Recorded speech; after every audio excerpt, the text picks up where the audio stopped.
Hello and welcome back to another episode of my MotoGP 23 career mode. And today we're here for the 18th round of our full Moto3 season for the Thai GP at the Chang International Circuit.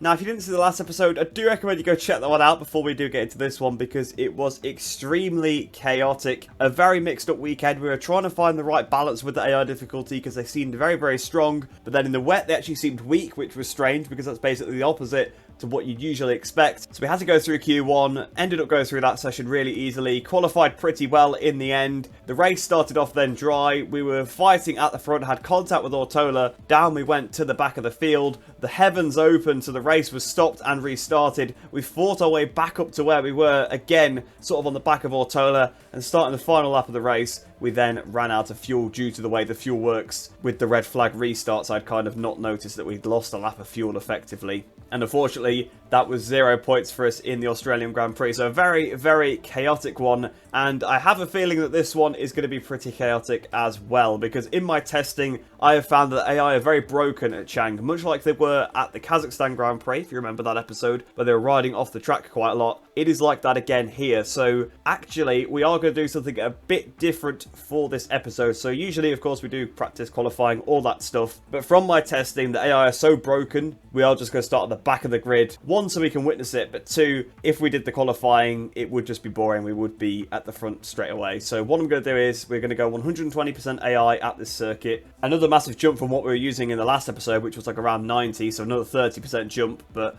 that just shows you how inconsistent the AI are from track to track. And like I said, they are extremely broken. So we are going to start at the back of the grid and see what we can do. Now, of course, we do need to remember going into this episode, we do have the extra objective to beat Ivan Ortola because of our turning point. Obviously, we failed to surpass him in the championship. That was never really going to happen. And because of that, we got given a new one where we just have to beat him on circuit in this one. But without any further ado, we may as well head into the Thai GP, straight into the race this time. No practice, no qualifying, because they are just so broke at this circuit.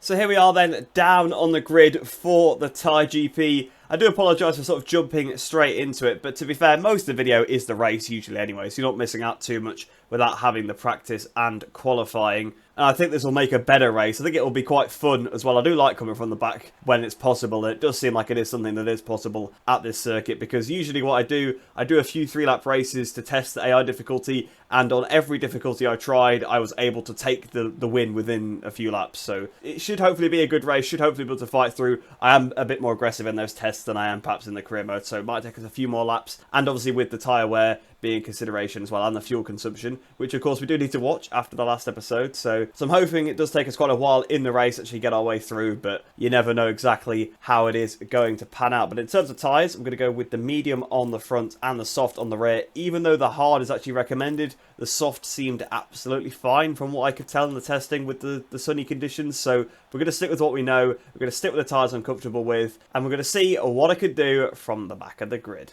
All the riders are lined up on the starting grid. The countdown begins for the lights to go out. Just a few moments more and the Thai Grand Prix will begin. So we've got Moreira on pole position then, Sasaki second, Masia third, Ricardo Rossi up down the second row of the grid. Don't know where Ortola is, but the lights are on then, waiting for them to go out here for this Thai GP. They're holding for quite a while, lights out, and away we go. Off the line, we've got Nepa just in front of us, actually. So the teammate of Ivan Ortola. We've already overtaken Carrasco, Ogden, and Nepa on the run into turn 1. We're going to brake fairly early. Don't want to go in too aggressive. They're running a bit wide through the exit of turn 1 on the power as early as we can, side by side with David Salvador, using as much power mode 3 as we can. Of course, I'm going to keep my eye very much on the fuel in this one, although there's not supposed to be a flag to flag or any kind of stoppage, so we should be fine in terms of fuel because we've not run out before when it's just been a completely normal race. But we've passed quite a few riders on the straight there, up into P19 to try and pick up the power. We've got Fallon, the Frenchman on the CIP, trying to pull alongside us, but a bit of slipstream there from, I think, Forasato. A couple of bikes in front has helped us out. And Ortola's down here in 17th place. What is Ivan Ortola doing in P17? Well, tell you what, it's going to be quite easy to beat him. As you see, this is what I mean about them going off the track. That's one of the corners. That's just one of the corners where they do it. And you can see how much chaos that is. That's allowed us to get up into P12. You can see, I've just saw Moreira, the pole sitter, a couple of spots in front of us. I think he was one of the riders that went off. We've dropped back down to 14th again. Ortola still right in front of us. But you can see why we decided to start towards the back. The AI are quite fast through the stadium section. but they just make so many mistakes in other parts of the track. Back up the side of Furusato, another yellow flag, not sure who's down this time. They've made a bit of a hash of that corner there, and here you can see they're going to go miles off the track through this turn as well. To be fair, not as badly as I thought, so this is probably the worst start I've had out of all of my tests and things like that. Not been this slow down before at the end of the first lap, but we've got a pretty good run. Down towards the last corner, we've overtaken Rueda, we've overtaken Ortola, should overtake Bertelli and probably Yamanaka as well, down towards the final turn, and that's last to P12 in the first lap of the race. So you can see 100% why I decided to not do qualifying, because we probably would have put it on pole, and we'd already be seconds up the road. And we've had a few races like that this season, so I want to try and change things up. But Yamanaka's attacked us very aggressively to turn 1, so it cost my run quite a bit out of the first corner. But we're right in the slipstream of Agi, although we've got Bertelli right in our slipstream as well. So it's 3 Hondas in the line as we go down towards the tricky turn 3. Obviously, the turn 2 is a kink on the straight. Up the inside of Agi, up the inside of Dennis Onshu, who again seems to be struggling a little bit. We lost the front there on the curb. We've had contact with Onshu. He's rammed us at the back, so not the cleanest start to this lap, to be fair. But it has been a very good start to the race, up into the top 10 already. 8 tenths clear of the guy that we need to beat in the race, Ortola. And to be fair, if we can get our way through to the lead of the race, which of course is the objective, we should gain a lot of points on him there. Munoz off the track, Toba off the track, Sasaki off the track as well. Toba came back on and had massive contact with Artigas, so he completely cut across him. And that's the difficulty, that's the danger you've got to watch out for. And we've just been mugged off there. Agi having one hell of a race as well. I know we were battling him a couple of seconds ago, but he's now fighting for P8 with Kaito Toba. Don't think we've seen him that far up in this season at all. Munoz gets back past us. We're back past Munoz again into turn 8. You can see Artigas is going to go wide. I think Toba again has run off the track and cut right back on in front of someone. So Kaito Toba been a bit dirty in this one. I've had contact there with Artigas because I went on the inside of him and sort of Agi cut back on the inside of the corner. Apologies for the abrupt cut. We had a massive screen freeze there, and I think I'm in the wrong gear because of it actually. So apologies for that one. Coming out of that corner, it was horrendous. The game properly froze there, so I had to restart the recording. So apologies for the little cut there. But either way, we've passed Onshu, we've passed, obviously, Agi on that lap as well. We've just done a 44.9 on that lap, 44.1 to the leader, Masia. So we actually lost a decent amount of time to Masia on that lap, but no worries at all. We're only on lap 3, we've got plenty of time, and once we're in clean air, we'll be doing way quicker lap times. But you can see we've found point 4 in the first corner just by not being dive-bombed there, like of course we were by Yamanaka on the previous lap, but we've just rode past Artigas like he's standing still. He's coming back at us a little bit at the end of the straight. But easy peasy on the brakes. The AI is so poor on the brakes. We've just completely gapped him. And we've got that P7 now. Sasaki is up next. Ricardo Rossi ahead of him. I think, to be fair, Moreira has got his way all the way back to the front. We saw him in about 12th at one point. So, fair play to Moreira. He's really fought his way back through to be in P4. But you'll see some more AI go off the track here. I think Moreira is one of them. Yeah, it looks like it. Holgado and Moreira both off the track. Moreira weaves back in front of us. So does Holgado. There's a crash behind Dennis Onshu. So Onshu, I think, might have been caught up maybe into the back of Moreira or something like that. So, unfortunately for Onshu, having a bit of a better race, but down he goes. And we're now up into P6. We were briefly in front of Holgado. He gets back in front. Moreira's going to get back in front because, again, they're pretty good through the stadium section. They have an advantage. They can definitely turn the bike better than the player. But you see, they just do stuff like this, and it just completely ruins them. And you can see they're going to all run wide again. Up the inside we go. We're going to get 3 for the price of 1 here. Although they are trying to hang it around the outside. Oh, it's going to get closer. Going to try to tip across Holgado. I think Sasaki's had to back out. So we've passed 2 of them. We've passed Moreira and Sasaki there. But Holgado, the guy I actually thought was going to pass, ended up staying ahead of us. And as we go down towards the last corner, up the inside of Daniel Holgado. Up into P4, just about. He's trying to hang it around the outside. In fact, he actually has hung it around the outside. Fair play to him. But there you can see over the line, 1 minute 44.1. A quicker lap for me. But again, Suzuki ups his pace as well, but we could do 42s quite easily once we're in a bit of clean air. And again, we're being turned in on now by Holgado at turn 1. We've got the exit compared to Daniel, the World Championship leader. Actually, no, I think Moreira is the Championship leader. My apologies. Obviously, the real-life Championship leader, Holgado. I think that's what I was thinking in my head. Of course, we had the British Grand Prix yesterday, so it's probably in my head the real Championship standings. But of course, Moreira is leading in this career mode. So yeah, Holgado's actually kept up with us, and he's just overtaken us. So now that we've got towards the front, I think their lap times are kind of good enough that even though it costs them, of course, running off the circuit, it's not costing them that much. And I'm not really on the limit because, again, I'm just trying to take my time. We've got up this high. We know the positions are effectively free when they make mistakes like that. Although, to be fair, Holgado's not gone that wide. So perhaps they're booking their ideas up a little bit. They seem to be maybe staying on the track a little bit better now. They're not in so much of a pack.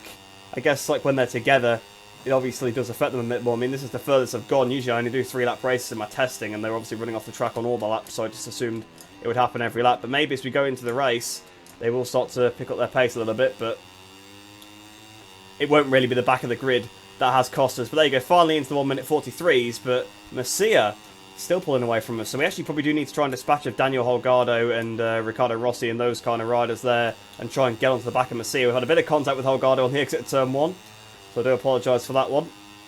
We've dispatched him now up into P4. So next up really is Riccardo Rossi now, and I probably do need to try and just get rid of Holgado and really try and fight my way through now, because Masia is getting a bit too far away from me. So here we are then, right on the back of Riccardo Rossi now.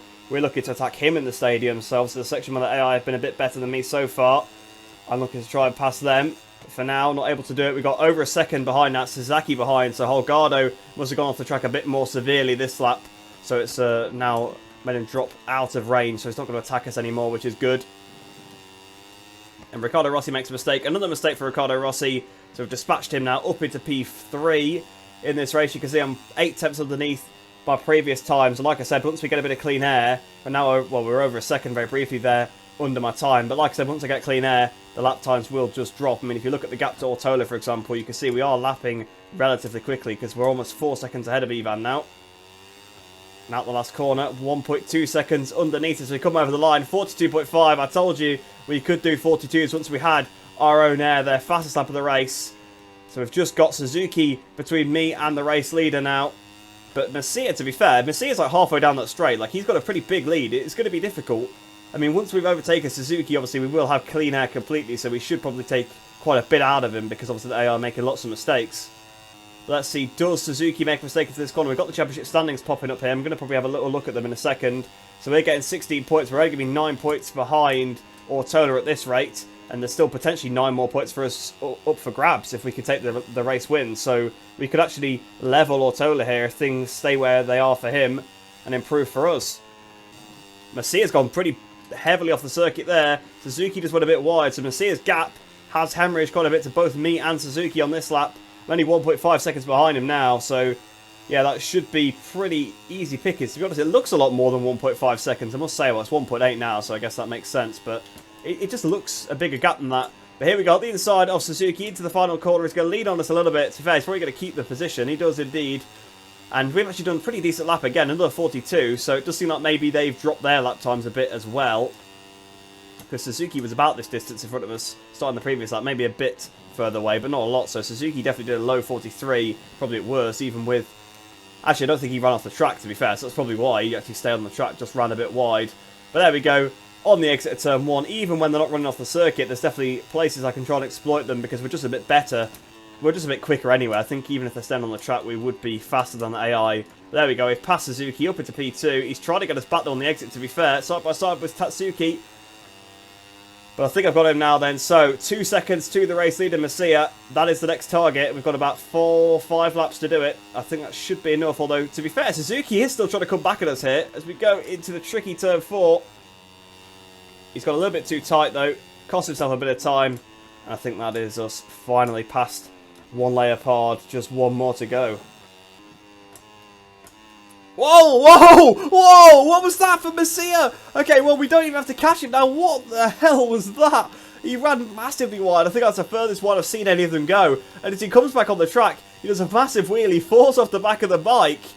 And that's us up into the lead of the race. So we didn't even have to hunt down Masia, which is a bit of a shame, to be honest. I was kind of looking forward to doing that. But there we go. Then we take the lead of this Thai GP as we're about to start lap 8 of the race. Half a second clear of Tatsuki Suzuki. So if we just keep ourselves clean now, this should be our race to win. Should be our 25 points in the championship. And hopefully, based on the gap to Ortola, which has now basically doubled, we're probably going to level him in the championship. But we're not actually pulling that far away from Suzuki. And it's not like I've dropped my pace. I've not slowed down. We're actually going just as fast as we have. In fact, we're about to do a new fastest lap if we exit this last corner optimally. Not quite, actually. But to be fair, we're very close. Another 42.5. And we didn't gain that much on him. So it seems like Suzuki is actually just sort of staying on the circuit.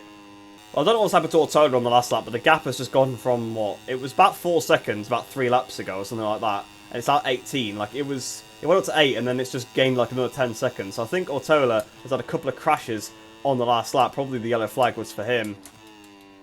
You see, the thing is, when they run wide at the end of this back straight and they rejoin in front of each other, if you get the corner right, it's a very high-speed corner. So the AI that haven't run off the track actually just completely ram the ones that have. But it is a shame that, like, you get to a track like this, so it's completely ruined. Like, there's no way you'll ever have a good race at this circuit. I mean, I know this has been entertaining. Well, I hope it's been entertaining. I've actually quite enjoyed it, but hopefully you guys have too. But if I actually want to have a good battle with AI at this track, for example, it's just not going to happen because it just run off the circuit. But you do wonder how the game can release where, like, this has happened. Like, you do one race at this circuit. I mean, I don't know whether it happens in other classes. Maybe it doesn't. I know in previous years the MotoGP class has been a lot better. They've not run off the track as much. It's like Moto2 and Moto3 where it happens. But when you're playing career mode, you know, most people are going to be playing Moto3. So you should be checking these things. But either way, I've dropped my pace a little bit now to sort of respond to Suzuki's improvements. 42.2. It's definitely a 41 on the horizon if I do ride a little bit better. But we're on the penultimate lap of the race now then. No need to push too hard. The 25 points should be mine. And I think Ortola, based on being 21 seconds behind, is probably out of the points. So this actually might put us ahead of him in the championship. But honestly, I can't remember the gap exactly. I didn't really look that much in the last episode. I was just too devastated about running out of fuel. In fact, you know what? I'm gonna turn the fuel down now that I've mentioned that, just to play it safe, because we've got enough of a lead. Although actually not that much, only 3 seconds, so I actually can't back off that much. It's not like a 20-second lead that we've had in some of the other races. Oh, well, the threat is completely gone. Rossi and Suzuki have crashed behind, so the lead has now gone up to 6 seconds, so no threat at all. Suzuki's just gone down again, so Suzuki has had a pretty bad lap there. But as we start the final lap, if we look at the championship, we're actually going to move up into P3 if things stay as they are. Moreira is going to extend his championship lead even further. So even though earlier on it looked like he was in a bit of a rough spot, he actually is going to extend his lead over Danny Holgado. But the big thing is, we are going to be up into the top 3 of the championship, which is unbelievable. We've not been up there since the start of the season, since Portimao. So all this hard work, all these wins at the second half of the season have really propelled us back up into the top 3. Unfortunately, we're not going to be in the championship hunt. It's obviously it is a shame, but we are going to be still miles behind. Shout out to Mario Aggi there, though, in P6. Pretty good result for him if he can hang on to that one. Well, Holgado's just crashed behind, so it actually changes things even more in the championship. Oh, and Aggi's crashed as well. I cursed him. Sorry, Aggi. Although he's still P8, so still something for him to try and hold on to.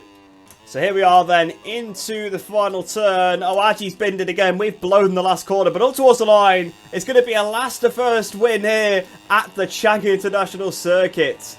So at the end then, the simulated times actually gave Riccardo Rossi the fastest lap of the race of 42.2. There you go. It does show that we had really good pace anyway, even with the AI being broken, because even their simulated times were only what we did in the race, and to be fair, I was never really on the limit anywhere. Obviously I was trying, but there's probably more time on the table if I really go for it like I had to at rounds where they genuinely were a bit quicker than me. But there we go then, we've got another race win this season. Artigas ends up in second place, third for Diogo Moreira, fourth for Riccardo Rossi, and fifth for Jaume Masia. So we will scroll down and have a look to see where our championship rival Ortola finished. Ortola finished 18th, so I was right. He actually wasn't in the points. He was actually beaten by his teammate, who started on the back row of the grid with us. But to be fair, it was a bit of a lottery. Everybody crashed at some point in that race, I think, or out of the AI anyway. So yeah, it was just a bit of a lottery. The starting position didn't matter at all.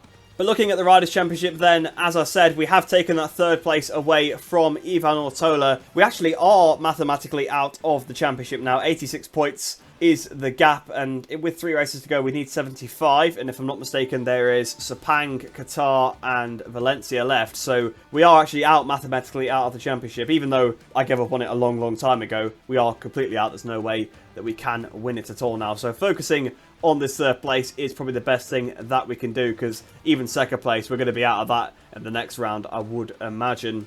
As for the Teams Championship then, it does change a little bit. We move back ahead of Intact GP, of course. In the last round, we actually lost the position to them because obviously I ran out of fuel and didn't score anything. But this time, with the race win, not so many points for them, we do manage to get ourselves back in front. But there you go then, that was the Thai GP. So let's head back to the Career Hub, see what we get. Hopefully we still get a lot of reputation. Obviously we skipped qualifying, so maybe we will lose a few points for not qualifying in a decent spot, or maybe we could have got more points, should I say, from qualifying better. But even still, a race win is a race win, and we'll absolutely take it. And I'm sure there'll be some interesting messages on the social media as well, because we probably had contact with some AI cutting in front of us at some point.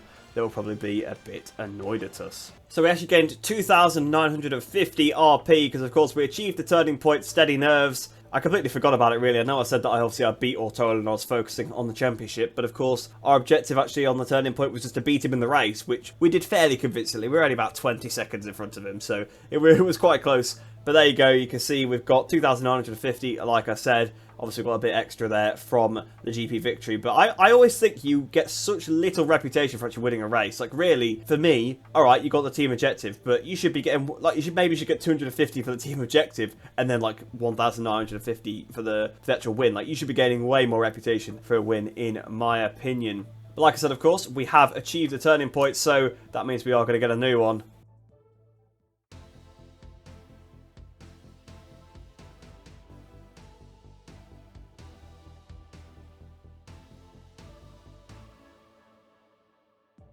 Well, clearly it takes absolutely no regard to the actual points because I've got to finish in front of Moreira in the championship within 2 races when I'm mathematically behind him by... Well, yeah, let's just talk about that. Like, I'm 86 points behind him, so even if, let's say, this wasn't the end of the championship, even if I actually did get 50 points on him across those 2 races by winning both and him scoring nothing, I still don't beat him. But it's telling me to beat him in the championship.